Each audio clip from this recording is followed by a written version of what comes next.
Welcome to the Sober Unicorn. We are a gay-hosted, all-inclusive podcast about sobriety and addiction recovery for the LGBT plus community and all of our allies. I'm your host, Holden, and thank you for joining us today.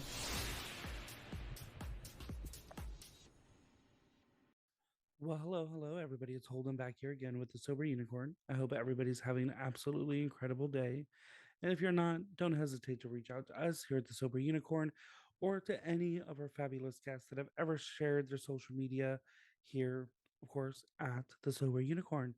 Um, so today I'm wanting to kind of do a solo episode, kind of give everybody an update on what's going on with me, my life, and kind of we are going to, of course, have an episode topic, but I wanted to just kind of um, give an update. So, as everybody knows, I, of course, suffered a relapse back in December that lasted a hot minute. And then I decided to move here to Florida. So I've been in Florida officially 8 months now.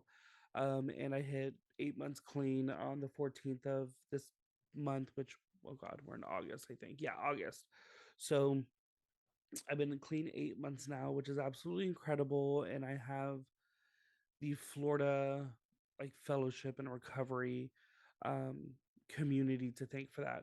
Because let me tell you, hands down, like I have never seen a recovery community so at large, so supportive, and everything like that. I mean, I've traveled and I've been to different meetings in other places in other states, and like the smallest like meeting I go to here is like 25 people deep. Biggest meeting I've seen is almost 200 people. And the thing is, like, it's different here.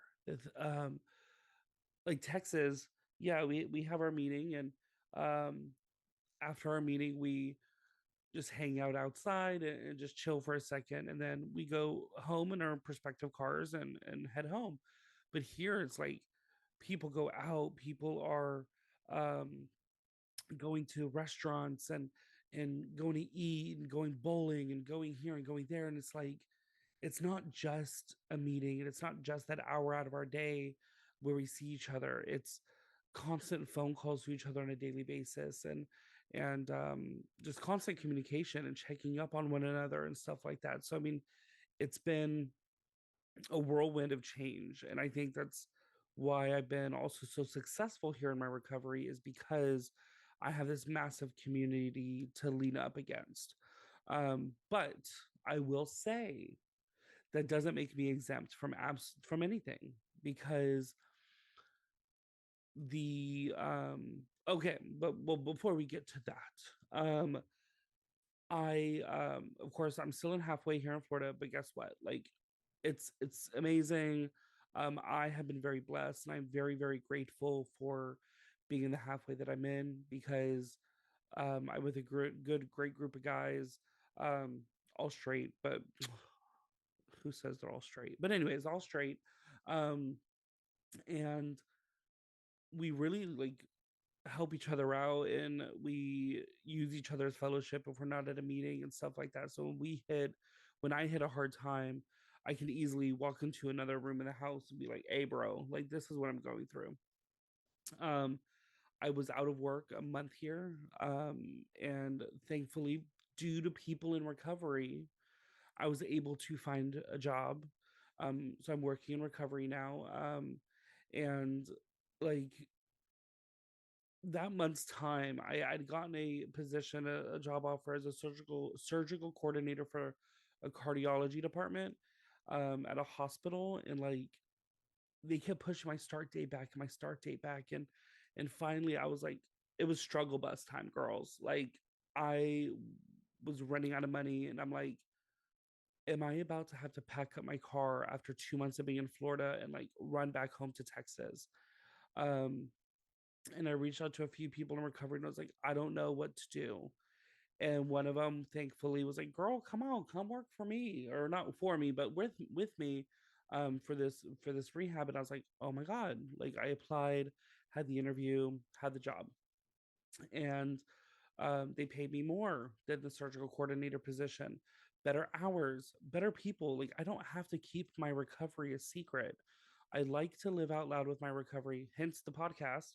And I like to keep open and honest about it because you never know who you're going to encounter in your day to day life that is going to need some help or want to have just somebody to talk to or be like, I'm sober curious. So I like to live out loud. And the thing is, with the job that I have, again, if I'm hitting a rough spot, I can turn around on my desk and be like, hey, bitch, I need some help. And stuff like that because the majority of the people I work with are in recovery. All right. So, of course, things are going, I would say, absolutely fantabulous here. Um, and these have been great. Um, and I'm just incredibly grateful that and I made the decision to move here 2 weeks before moving here in the middle of a relapse.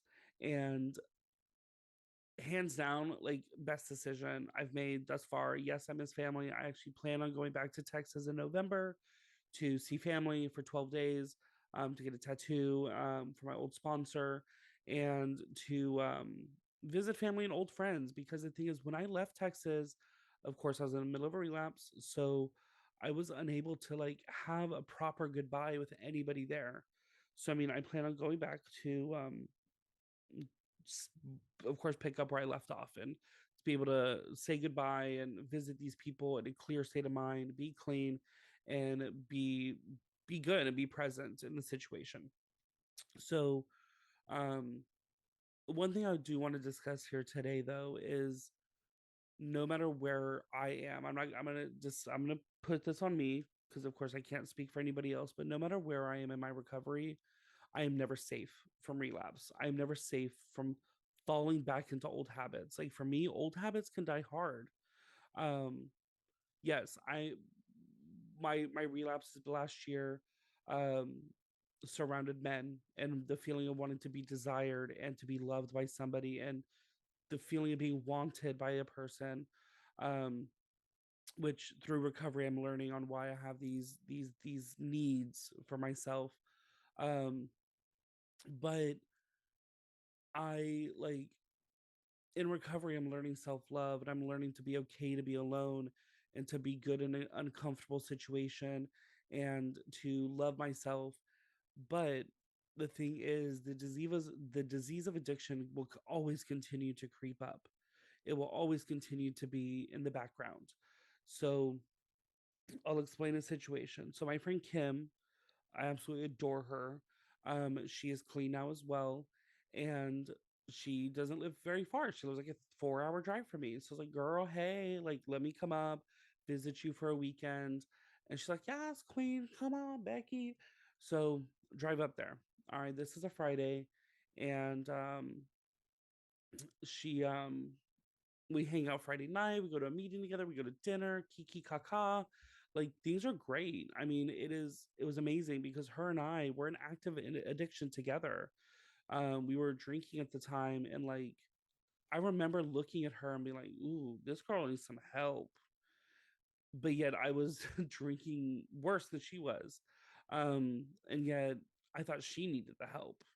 Um, but now we're both, of course, sober, and it was amazing to be able to sit down and have a conversation with this person and see how crazy we were in our active addiction, but yet now we're both clean and sober.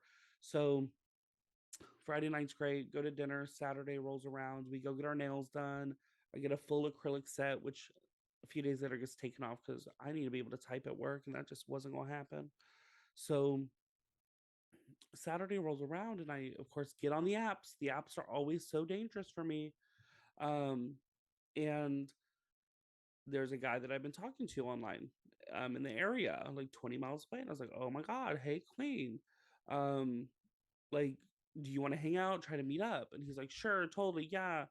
Um, and so I ditched my friend Kim to go get a hotel. I was like, oh, I need to meet this person, see if there's anything romantic there, blah, blah, blah. And like, that individual was supposed to spend the night with me in the hotel. That's like the biggest thing I would say I miss out of a relationship is that companionship, to be able to lay my head next to that person at nighttime and just fall asleep in their arms. Um, and he was supposed to spend the night. So he comes over, we hang out and everything like that. And then all of a sudden he's just like, oh, by the way, I have things to do in the morning, so I'm gonna go ahead and bounce. And I'm just like, what? What, bitch? Excuse me?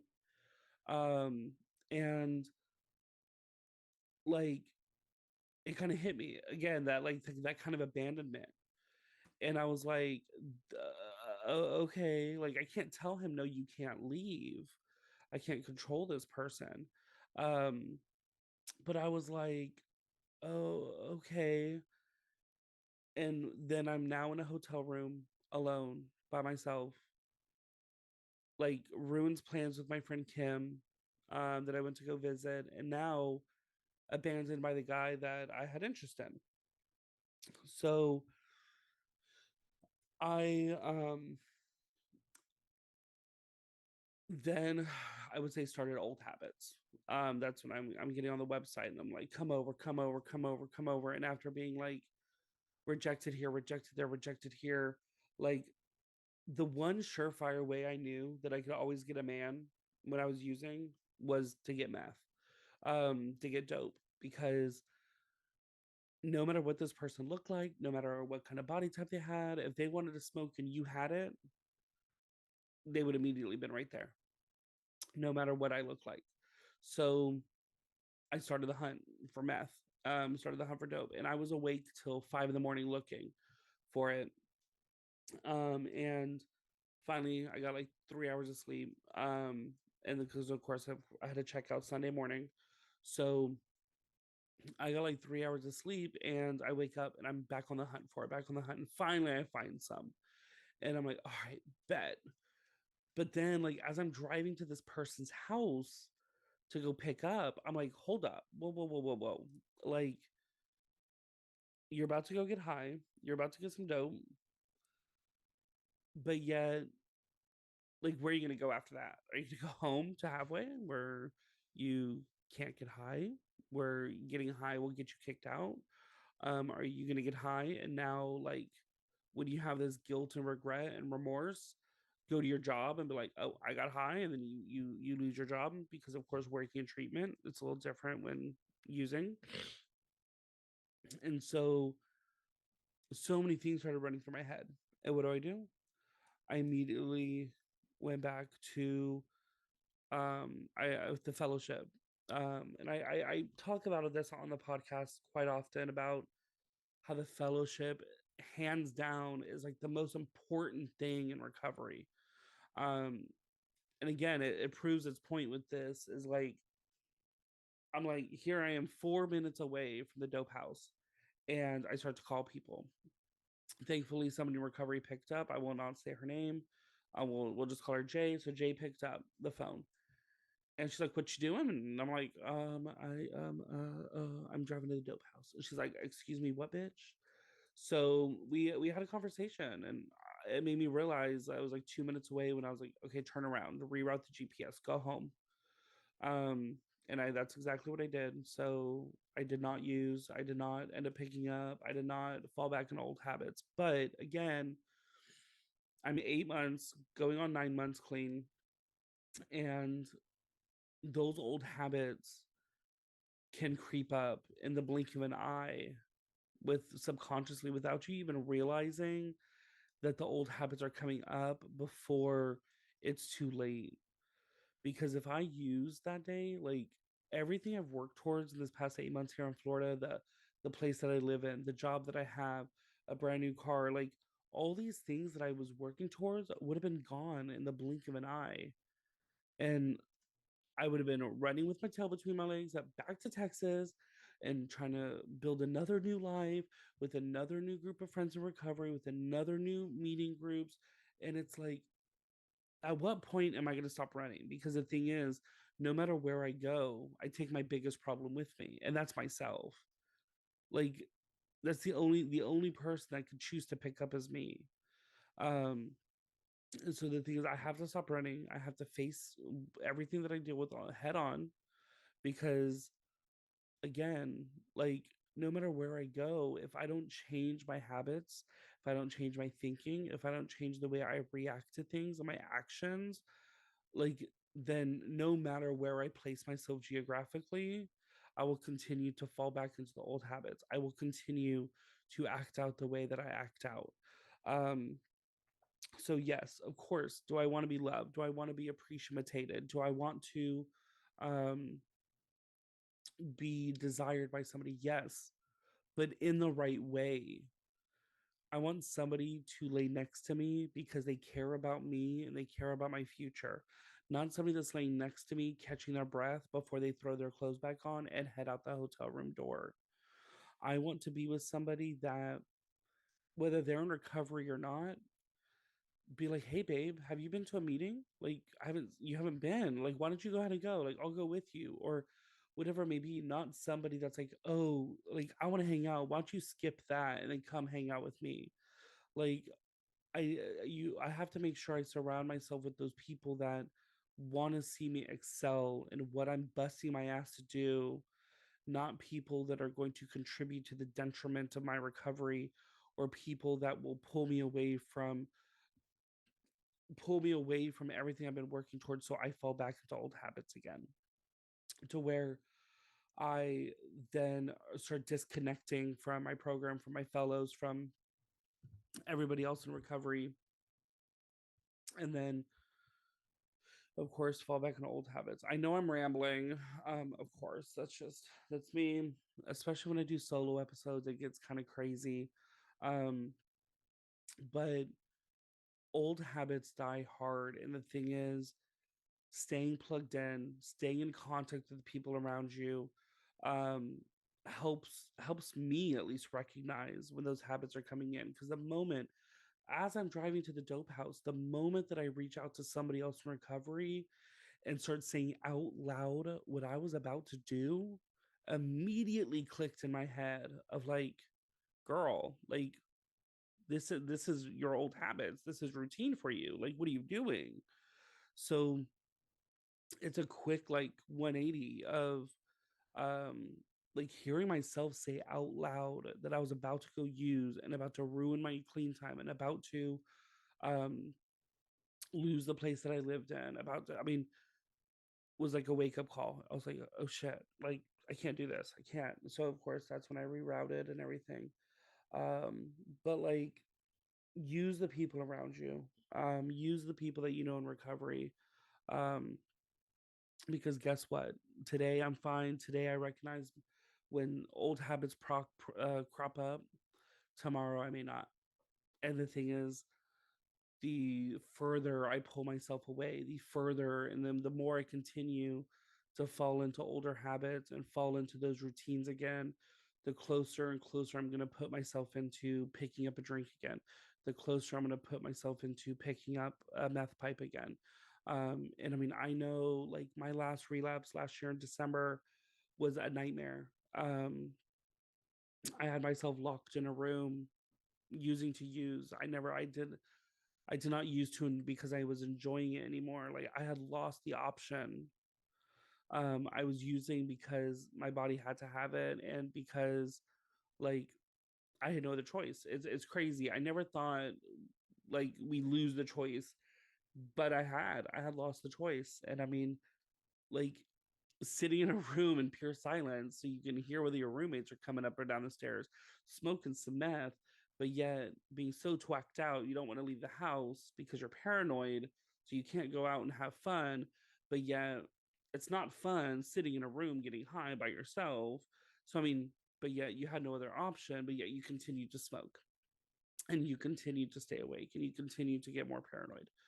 Um, so, and it's the thing is like, I fear that if I go out and use again, that it's done. It's a wrap. It's a wrap for me. That I don't know if I'll be able to make it back. I mean, I can only tuck my tail between my legs and come back so many times before I just don't anymore out of sheer pride and embarrassment and ego. Although I don't think I have an ego, but apparently everybody else begs to differ. But yeah, so I mean, I just wanted to come on here and kind of share everybody where I'm at. But no, this is also a positive note because I don't want to end things negatively. Yes, what happened in Tampa could have ended so much worse, but it's because of the tools of recovery that I've learned, the people in my group that I keep in my inner circle that helped me not use. The thing is, yeah, I may have fell back into old habits, but guess what? I didn't continue and I didn't pick up. And like, I'm officially 8 months here in Florida, 8 months clean. And like, I am probably the happiest, most serene I've ever been. Like, yes, do I want my own place? Of course. Do I want it on the beach? Not really, but I at least want my own place. But at the end of the day, I'm in a comfortable situation. I am safe. I am fed. I am clothed, and I have a roof over my head. Like, what more could I ask for? Um, like I I have everything I need. Like, yes, am I gonna strive for more and do better and bust my ass to get further? Of course I am. But here, and right now, I'm okay. I love myself and I'm grateful for everything that I've been given thus far. So I just wanted to end it with a little positive note. But yes, anybody, if you are struggling, like, and you need some help, just make that phone call. That's it. Make a phone call. Google it. Rehab centers, treatment centers. Go to a freaking 12-step meeting, man. Like, whether you stay in that 12-step meeting or you don't work a 12-step program, that's none of my motherfucking business. But get some phone numbers, reach out to people. The only people that will truly understand what you go through are people that have been through it themselves. Like, the deepest, darkest shit that I've been through, when I tell the next person, they're like, bitch, that's it? Like, that that's all you got? So I mean, the thing is like, what may be hard for you could have been like the easiest thing for the next person. They could help you through it. So just make that phone call, get some help, get some phone numbers, just reach out to people in the recovery community, and everything will work out. And the thing is, no matter whether you've relapsed once or relapsed 0 times or relapsed 15 times, don't stop trying, because it will one day grab hold of you. Go back and listen to Charlie's episode, his first episode. I believe it's like episode 4. It's one of the first few episodes. He went through 30 something treatment centers, but now he's coming up on 3 years clean. Go back and listen to Renee's episode. She got a freaking open heart surgery, how to like all these things, how to open heart surgery, and goes and uses. She was told she could never walk again, but now she walking. And it's these people that, like, no matter how many times you relapse or how low your bottom gets, guess what? It'll get lower. It will. Not yet. It may not be happening yet, but it will. So the thing is like, don't wait till you're too damn low. Like, just ask for help. But anyways, y'all, I'm just a little passionate today, and I've been doing the damn thing. So I just want to, of course, thank everybody, every listener out there for the appreciation, the support. All my listeners, y'all are absolutely fucking amazing. Each and every one of y'all are rock solid. Um, and of course, episodes I'm trying to get back to every single week. I'm just working on getting my book published, as well as working crazy hours, as well as painting again, and as well as like living life and enjoying life. At the end of the day, recovery gives you your fucking life back, and you have to live it to the best of your abilities. But I am always here for anybody that has any questions or wants to talk or needs help. I'm an email, phone call, text message, Facebook message, Instagram message away. So don't ever hesitate to use any of those assets, or FOSS facets, whatever, to reach out to me. But I love each and every one of you, and stay blessed. Thank you again for listening to today's episode. Hit that follow button to be notified about new episodes every week. If you'd like to reach out to us, you can find us on Instagram at The Sober Unicorn Podcast or on our website at thesoberunicornpodcast.com. There you will find our episodes as well as our very own sober-owned shop featuring products from small businesses that are sober-owned. And remember everyone, don't be normal, be a unicorn, but better yet, be a sober unicorn.